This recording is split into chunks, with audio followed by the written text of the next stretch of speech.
pour les ancêtres. Marchons unis,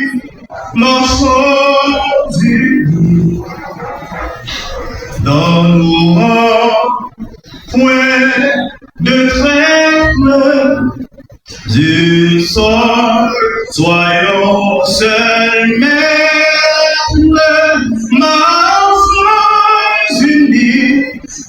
marchons unis pour le pays, pour les ancêtres. Marchons unis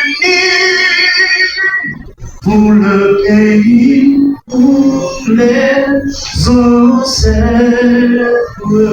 Pour Haïti, pays ancêtres. Dans tout ça, il y a un rapport à participation politique, obstacle, levier, dynamique locale. Et puis, éventuellement, une forme de violence sécession. Dans le contexte qui est violence sociale, et puis qui n'est pas violence familiale dans la communauté, dans la vie du monde. Recueillir témoignages d'expériences vécues, activités locales sont engagées, et puis identifier votre pratique communautaire qui est capable de mener, renforcer la participation politique et puis mobiliser les acteurs locaux et surtout partis politiques dans les départements. Pour nous commencer, nous connaissons que la population actuelle du pays d'Haïti est à 11 960 721 habitants en 2025 selon le IHS. En 2024, la population est environ 11,8 millions d'habitants. La population sale majoritaire mondiale avec environ 74,3% qui est moins que 40 ans. Chiffres révélent que Fonds représente la majorité de la population avec 50,7% contre 49,7% garçons. En termes de répartition géographique, 66,7% de population vit dans la ville, tandis que 33,3% de population vit dans le milieu rural. Alors, la population haïtienne, il y a 74,9% au moins, ce qui est 40% de la population qui jeune. Participation politique familiale, c'est une revendication que le Fonds a fait depuis des siècles. C'est un honneur de prendre la parole aujourd'hui à l'occasion du lancement des assises départementales sur la participation politique des femmes en Haïti. Votre présence témoigne de l'engagement collectif pour l'égalité, la justice et la démocratie. Cet événement s'inscrit dans un moment charnière de l'histoire politique de ce pays, Haïti, alors que le pays se prépare à de nouvelles échéances électorales.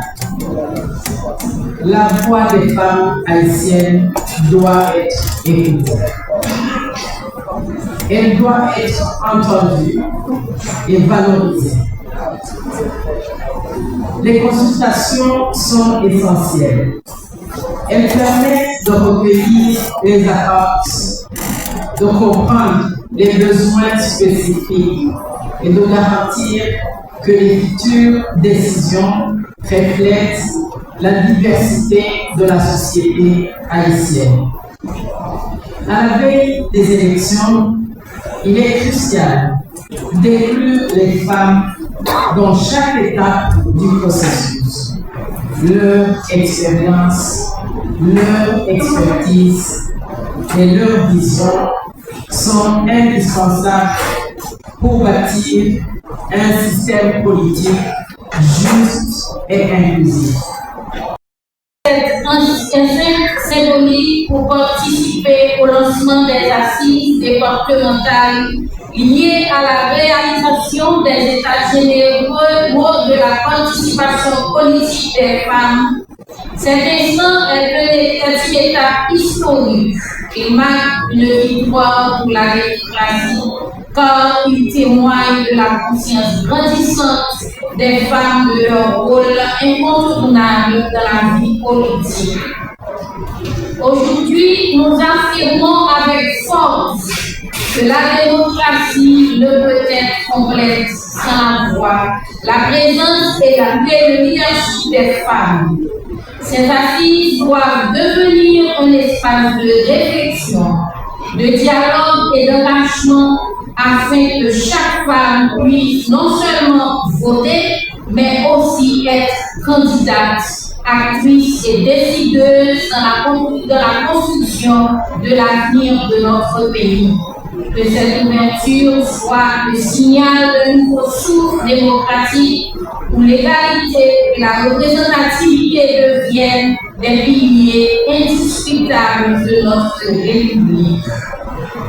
Depuis plusieurs décennies en Haïti, s'efforce de consolider sa démocratie et de promouvoir une gouvernance participative. Pourtant, la pleine participation des femmes à la vie politique et électorale demeure entravée.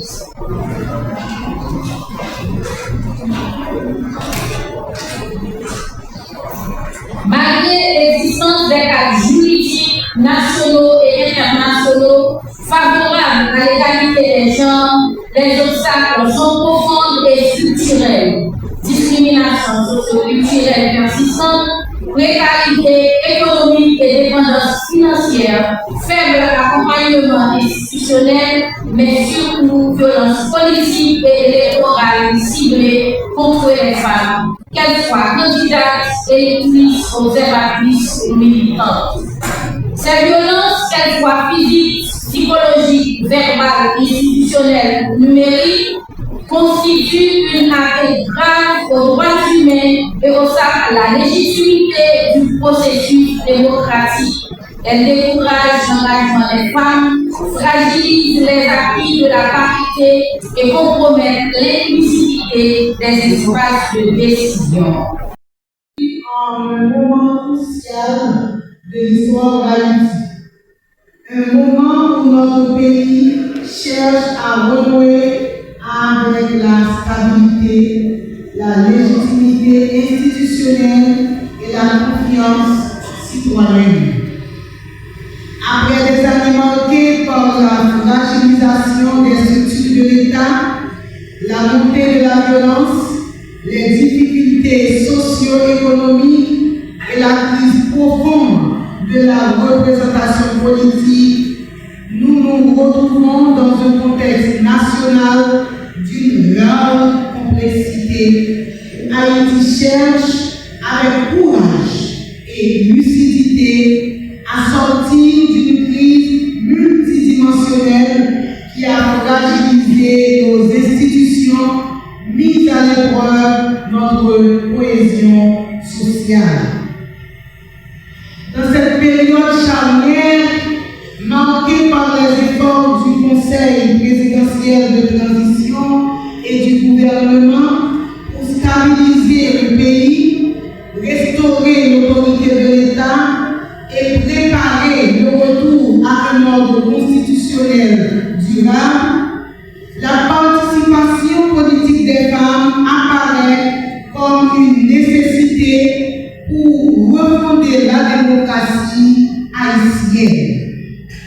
Oui, mesdames, messieurs, le pays est en phase de la refondation démocratique à travers le renouvellement du personnel politique. Mais refonder une démocratie exige de réparer ses fractures, de corriger ses déséquilibres et surtout de reconnaître que la participation politique des femmes est une condition incontournable de la reconstruction nationale. Dans un contexte d'urgence, de responsabilité et d'espérance que nous lançons aujourd'hui, les assises départementales au niveau de tous les départements du pays, spécialement dans l'Ouest, sur la participation politique des femmes et la lutte contre les violences électorales. Ces assises constituent la première étape déterminante de processus national ambitieux, un moment de dialogue indispensable où nous allons écouter, documenter, analyser et construire ensemble les solutions. Aux États généraux sur la participation politique des femmes et les violences électorales. Elle donne l'opportunité de identifier les obstacles culturels qui persistent, documenter les formes de violence électorale basées sur le genre, recueillir les expériences vécues, les priorités et les